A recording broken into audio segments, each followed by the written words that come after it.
You can say what you wish, but one thing is certain. Chancellor Kurnath knew how to start a war the right way.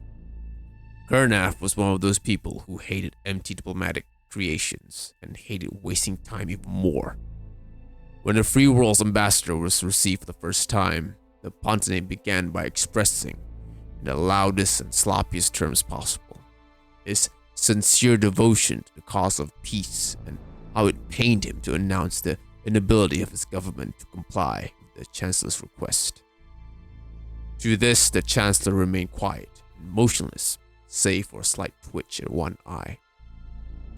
For the next 10 minutes, the League spokesman continued with a similar vein, mouthing compliment after compliment, paltry phrase after paltry phrase.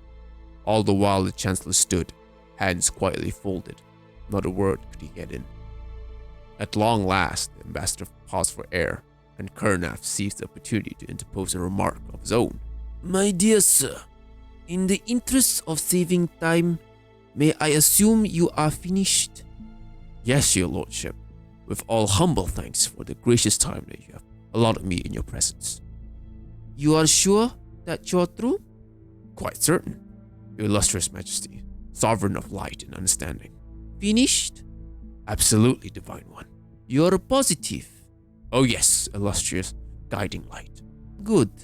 Chancellor Kurnath turned to the commander of his escort. Shoot him. What?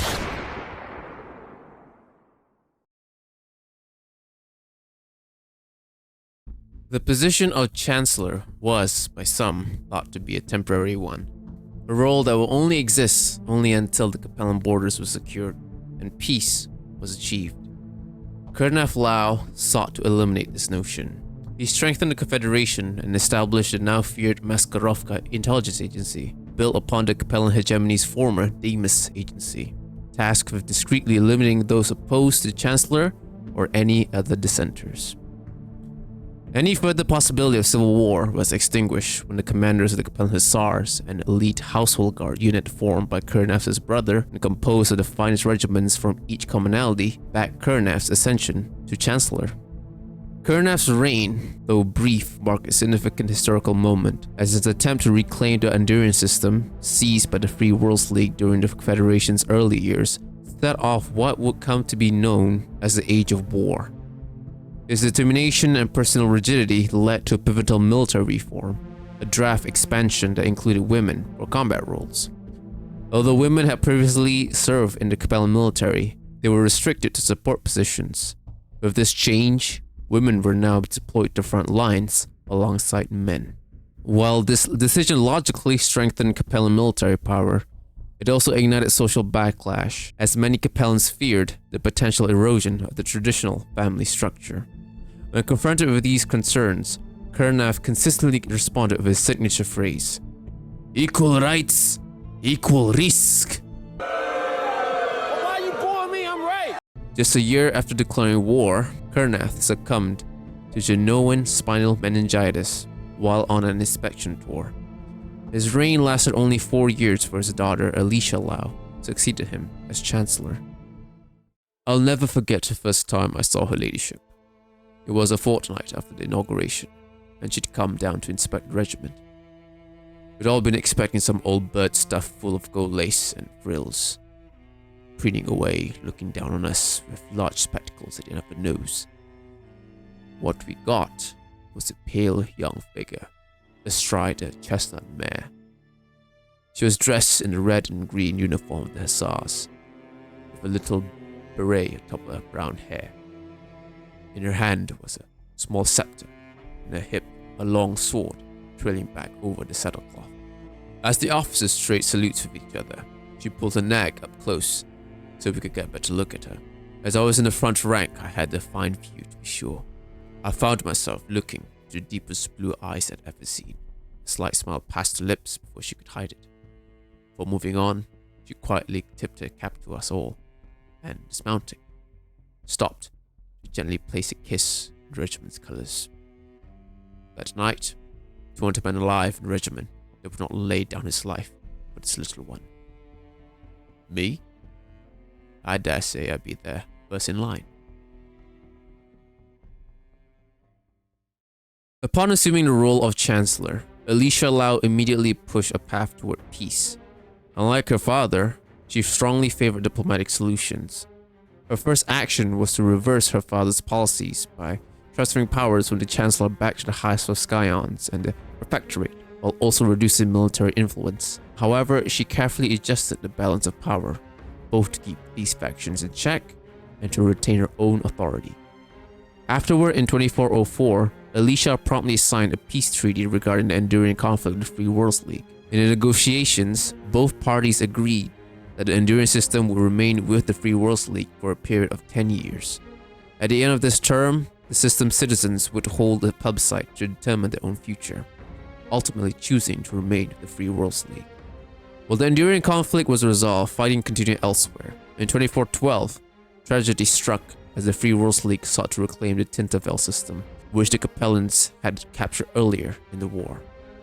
During the battle, both sides engaged in heavy urban centers and deployed weapons of mass destruction. In the aftermath, approximately 300,000 civilians lost their lives, and the remaining population was forced to abandon the world. The massacre at Tintavel deeply horrified Alicia. Realizing she could not end all wars raging throughout human space, she aimed instead to limit the widespread destruction and carnage. She called for delegates from all of the great houses, including the newly formed Terran hegemony, to convene on the planet Ares for the accords that will come to be known as the Ares Conventions. We, the undersigned, on this 30th day of June 2412, in accordance with our commitment to preserving human life, do solemnly pledge to prevent the loss of civilian life in war. Let this document testify to our desire to end the senseless atrocities attendant upon human conflict, and our pledge to uphold these ideals contained within these conventions or suffer the harshest consequences. Article 1. Nuclear arms. The use of a nuclear device or variant thereof on a planetary surface or against any commercial vessel is prohibited. This prohibition extends to tactical nuclear blasts against the aforementioned targets. Controlled nuclear attacks in space against military targets are prohibited unless they occur at a minimum of 75,000 kilometers from the surface of any inhabited world in a star system. Article 2. Orbital bombardment. The use of orbital assets to bombard stationary targets, as defined in Appendix B, Section 4, on a planetary surface, with the single exception of a valid military objective whose destruction the attacker deems necessary to ensure the survival of its own troops, is prohibited. In no case may any orbital attack take place in or near any heavily populated area, and any orbital attack is subjected to ex post facto review by a duly appointed council from the signatory states. Article 3. Surrender. To lessen the human cost of warfare, all combatants must accept the surrender of any unit that offers it. A white flag adorned with a red S will represent the universal surrender standard, so that any unit unable to communicate by conventional means may still surrender fairly. The Universal Surrender Guidelines in Appendix E outline the provisions for the treatment of prisoners and fair compensation for the capturing forces upon the release of war prisoners to their native realms. Article 4. Safe Passage. The governments and military commands of the undersigned agree to recognize the aforementioned white flag as a symbol of truce. Any vessel, vehicle, or a person bearing such a truce flag shall be granted safe passage through any place, insofar as the bearer breaks no laws pertaining to that place, or initiates no hostile activity of any kind. Should the bearer of a truce flag engage in hostile activity as defined in Appendix F, the truce flag shall be deemed invalid, and any action taken against such an individual or individuals becomes the responsibility of those suffering said hostile action. Harassment of a truce flag bearer without provocation will be investigated by a duly appointed board of inquiry from the signatory states. Article 5. Urban warfare restrictions. No battle shall be waged in an urban area except under extreme circumstances. If the military objective of an assault lies in the city center, attacking troops must ensure that any hostile action taken causes the least possible amount of collateral damage. No attack may be made against any civilian target for any reason. Civilian targets shall be deemed to include such life-supporting equipment as water, air purifiers, agricultural assets, or any other item that enables a planet's population to continue their existence. Article 6. Chemical and biological weapons. Because chemical and biological agents kill human life indiscriminately and often permanently damage the biosphere of any world suffering from such an attack, the use, further development, and production of such agents is strictly prohibited. After the adoption of the Ares Conventions, wars became more controlled and limited. Yet this also had the unintended effect of making war an acceptable means for states to settle disputes. Over the next 150 years, warfare became a near daily occurrence. Alicia Lau would be remembered as one of the most significant figures in human history. She passed away at a relatively young age of 43, only 3 years after the convention's adoption, due to natural causes. Her funeral drew 3 million attendees, and her birthday was honored as a holiday across all Capellan worlds. We were watching the latest newscast on the riots on Propus, in which regulars were battling out on the street with members of the Capellan Liberation Front. In the midst of the engagement in the center of the square, we noticed a young CLF member dashing across the quadrangle under a hail of gunfire. As the figure approached a small grassy knoll in the center of the quad, he abruptly stopped in mid-stride, completed a series of right-angled turns, and successfully continued his journey, safely joining his comrades on the far side. While we watched with curiosity, I could see the Chancellor's face twitching nervously. Later, he ordered the film reshown with greater magnitude on the edge of the knoll. Sure enough, this time around we could see a small metal plate on which engraved the words, "Do not step on the grass." Afterward, Chancellor Baxter commented, rather sadly, "Gentlemen, we shall never have a successful revolution in this realm. Our revolutionaries refuse to walk on the grass."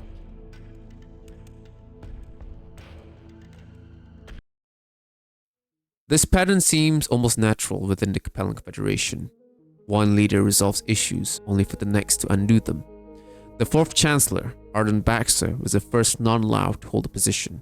He was the son of one of Warren Eris's most loyal supporters.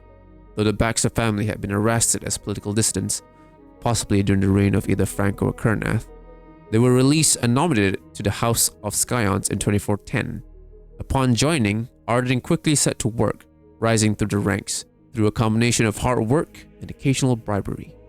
His efforts paid off, with him getting appointed to the prefectorate in 2415, just 2 months before Alicia's passing. Arden harbored an intense hatred for the Lau family and everything they had done. He believed they had destroyed his family and dismantled democracy in the Capellan region. After Alicia's death, he persuaded the prefectorate members to elect him as the new chancellor, claiming that his appointment would symbolize unity and the healing of old wounds. However, once in power, he immediately sought to dismantle everything that had been built. Arden's first course of action was to reduce the military's power, viewing them as Lao loyalists. Over the span of 10 years, he cut the number of regiments from 45 to 35 and dismissed many members of the experienced Old Guard. Simultaneously, he discreetly funded various popular front movements opposing the Lao Bill establishment. Ironically, the military was repeatedly called upon to quell pro-Lao demonstrators. Even as he reduced the military, Baxter launched a border conflict against the Taurian Rimward territories over a few mineral-rich systems. The war lasted 4 years, from 2418 to 2422, with the Capellans suffering heavy casualties. With the experienced Old Guard removed, young but inexperienced officers led military operations. Their ineptitude resulted in immense casualties and widespread acts of barbarism. Since these emerging periphery nations were not signatories to the Ares Convention, Arden deemed it unnecessary for the Capellan military to adhere to its articles in conflict with the Taurians. Despite the heavy loss of life, Arden proclaimed the operation a success. Arden's actions regarding developments in other nations severely damaged the respect and prestige the Capellan Confederation had earned under Alicia. When Simon Davion proclaimed himself the first prince of the Federated Sons, Arden refused to recognize his title, despite the opportunity it presented to heal past grievances against the two states. Instead, Arden insisted that recognition will only be granted if the Davions returned the Lee, Redfield, and Safeport systems. This ultimatum did little to win the support of the Capellan people and only further strained relations with the Davions. Another instance of Arden's contentious diplomacy arose when he openly attempted to form an anti-Marik pact with the Thousand Worlds Coalition, alarming both the military and House of Scions. The Capellan military was in no condition to wage another war, still recovering from the recent Rim War. Arden's declining popularity ultimately led to his assassination in 2425 by An Man Liu, a fanatical pro-Lao lieutenant from the Marians Highlanders mercenary unit, who had been manipulated by the Maskarovka into killing the Chancellor. Arden's final resting place was left unmarked and forgotten. For many, Stephen will be remembered for his profound passion for parade and useless ceremonial. Capellan soldiers, he once declared, must be made to look as sharp as possible, ready for any engagement off the field as well as on. On Sir Stephens's order, the new uniforms for Stapleton's Grenadiers were designed to fit very tightly, but were so tight that the wearers have considerable difficulty breathing, let alone moving around a parade field. Hours are spent polishing weapons, buttons, buckles, and brass. Stephen even went so far to have the butts of his troops' laser rifles hollowed out and filled with buckshot, as to make them jingle ever so nicely as the men maneuvered on the parade ground. Rain or shine, snow or heat, he could be found marching his men about. Thoroughly a chant of the up, 2, 3, 4 of the drill masters. Frankly, more than one private I knew thought him a jerk.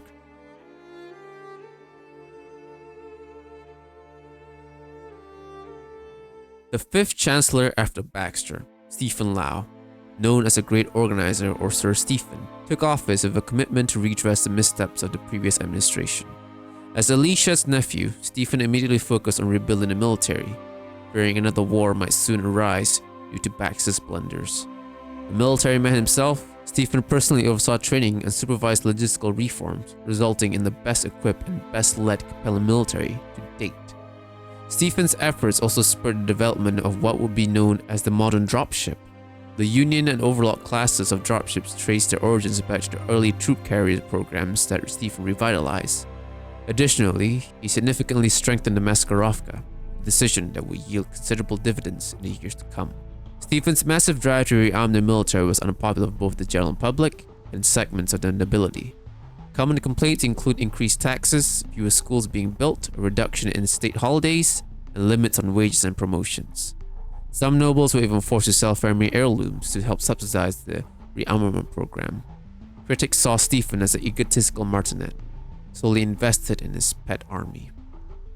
The war Stephen had long feared came to pass, but only a year after his death.